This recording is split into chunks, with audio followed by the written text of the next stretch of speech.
Praise the Lord. ദൈവം എന്തിനെ ഇങ്ങനെ നിശബ്ദനായിരിക്കുന്നു എന്ന് നിങ്ങൾ ചിന്തിച്ചിട്ടുണ്ടോ? എൻ്റെ പ്രാർത്ഥന ദൈവം കേൾക്കുന്നില്ലയോ? ഞാൻ ആർക്കും ഒരു ദോഷവും ചെയ്യുന്നില്ല, എങ്കിലും എൻ്റെ ജീവിതം മാത്രം ഇങ്ങനെ ആയിരിക്കുന്നു എന്ന് എൻ്റെ ദൈവമേ എന്ന് പലപ്പോഴും ദൈവത്തോട് ചോദിക്കുകയും സ്വയം ചിന്തിക്കുകയും ചെയ്ത വ്യക്തിയല്ലേ നിങ്ങൾ? പ്രിയമുള്ളവരെ, ദൈവം എന്തിനെ മൗനമായിരിക്കുന്നു, അല്ലെങ്കിൽ ദൈവം എന്തിനെ ദൈവത്തിൻ്റെ പ്രവൃത്തി നമ്മൾ ചെയ്യുവാൻ വൈകുന്നു എന്ന് ചോദിച്ചാൽ, ദൈവം ആഗ്രഹിക്കുന്ന നിലയിൽ നാം എത്തപ്പെടുവാൻ വേണ്ടി ദൈവം നമ്മെ പണിതുകൊണ്ടിരിക്കുകയാണ്. ഒരു ശില്പി ഒരു പാറ കഷ്ണത്തിൽ താൻ തൻ്റെ ഉളി കൊണ്ട് അടിക്കുകയും അതിനെ ചെത്തി വെളുപ്പാക്കുകയും ചെയ്യുന്നത് എന്തിനാന്ന് ചോദിച്ചാൽ, അതിൻ്റെ ഉള്ളിലിരിക്കുന്ന ഒരു മനോഹര വിഗ്രഹത്തെ രൂപപ്പെടുത്തി അതിനെ പുറത്തെടുക്കേണ്ടതിന് വേണ്ടിയാണ്. അതുപോലെയാണ് നമ്മുടെ ജീവിതത്തിൽ വരുന്ന ചില കഷ്ടതകളും ചില അനർത്ഥങ്ങളും വേദനകളും നിരാശകളും നമ്മുടെ ജീവിതത്തിൽ കടന്നു വരുമ്പോൾ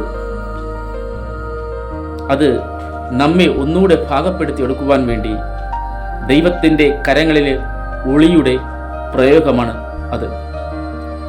സങ്കീർത്തന പുസ്തകം 34:18 ഇങ്ങനെ കാണപ്പെടുന്നു: ഹൃദയം നുറുങ്ങിയവർക്ക് യഹോവ സമീപസ്ഥൻ, മനസ്സ് തകർന്നവനെ അവൻ രക്ഷിക്കുന്നു. അതെ, നമ്മുടെ വേദനകളും നമ്മുടെ നിരാശകളും നമ്മുടെ കണ്ണുനീരും നമ്മുടെ ആകുലതകളൊന്നും ദൈവം കാണാതെ പോകുന്നില്ല. ആ സമയത്തൊക്കെയും ദൈവം നമ്മുടെ അടുക്കൽ ഓടിയെത്തുന്നു. ചില പ്രവൃത്തി വേഗത്തിൽ ഒരുപക്ഷെ നമുക്ക് ജീവിതം നടക്കത്തില്ലായിരിക്കാം.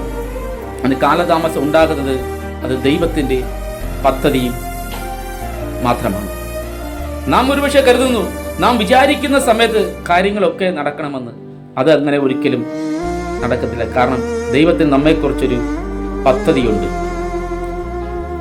നോഹയ്ക്ക് പെട്ടകം പണിയുവാൻ അനേക വർഷങ്ങൾ കാത്തിരിക്കേണ്ടി വന്നു പൂർത്തീകരിക്കേണ്ടതിന്.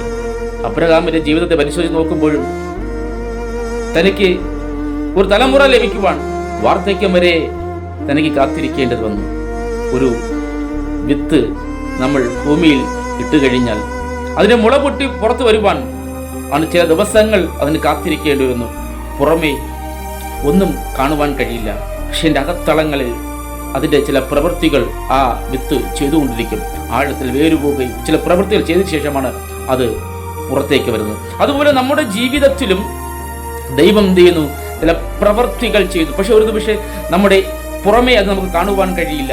നമ്മുടെ ആന്തരികത്തിൽ നമ്മുടെ അകത്തളങ്ങളിൽ ദൈവത്തിൻ്റെ പ്രവൃത്തികൾ ചെയ്ത് നമ്മെ എന്ത് ചെയ്യുന്നു? ദൈവം പുറത്തെടുക്കുവാൻ ദൈവം ആഗ്രഹിച്ചു കൊണ്ടിരിക്കുകയാണ്. പ്രകാശം പരക്കണമെങ്കിൽ ഇരുൾ ആവശ്യമാണ്. നക്ഷത്രം മിന്നിത്തിളങ്ങണമെങ്കിൽ ആകാശത്ത് ഇരുള് വന്നേ മതിയാകൂ. അതുപോലെയാണ് നമ്മുടെ ജീവിതത്തിൽ എന്തെങ്കിലും കഷ്ടങ്ങൾ, നഷ്ടങ്ങൾ, നിരാശകൾ കടന്നു വരുന്നുണ്ടെങ്കിൽ അതിൻ്റെ മറുവശത്ത് ഒരു പ്രകാശം നമ്മുടെ ജീവിതത്തിൽ ഉദിക്കാൻ പോവുകയാണ്. അതിനാൽ ദൈവം എന്ത് ചെയ്യുന്നു? നമ്മെ മെനഞ്ഞുകൊണ്ടും പണിതുകൊണ്ടും രൂപാന്തരപ്പെടുത്തിക്കൊണ്ടിരിക്കുകയാണ്. നമ്മളൊരു പ്രകാശം. നമ്മുടെ ജീവിതം ഇന്ന് ഇരുട്ടാണെങ്കിൽ നാളെ ഒരു പ്രകാശമായി നമ്മൾ മാറാൻ പോവുകയാണ്. അധ്വാനിക്കുന്നൊരു ഭാരം ചുമക്കുന്നവരുമായുള്ളവരെ, നിങ്ങൾ എൻ്റെ അടുക്കൽ വരും, ഞാൻ നിങ്ങളെ ആശ്വസിപ്പിക്കാമെന്നാണ് കർത്താവ് അരുൾ ചെയ്തത്. അതെ, നമ്മെ ആശ്വസിപ്പിക്കുവാനും നമ്മെ ഉയർത്തുവാനും അനുഗ്രഹിക്കുവാനും ആ കർത്താവ് ശക്തനാണ്. ആ ദൈവം ചിലപ്പോൾ മൗനമായിരിക്കുന്നത് ദൈവത്തിൻ്റെ പദ്ധതി പ്ലാനിന് വേണ്ടിയാണ്, നമ്മെ മറ്റൊന്നാക്കി മാറ്റുവാൻ. ആ ദൈവകരത്തിൽ നമ്മെ തന്നെ ഉതേൽപ്പിച്ചു കൊടുക്കാം.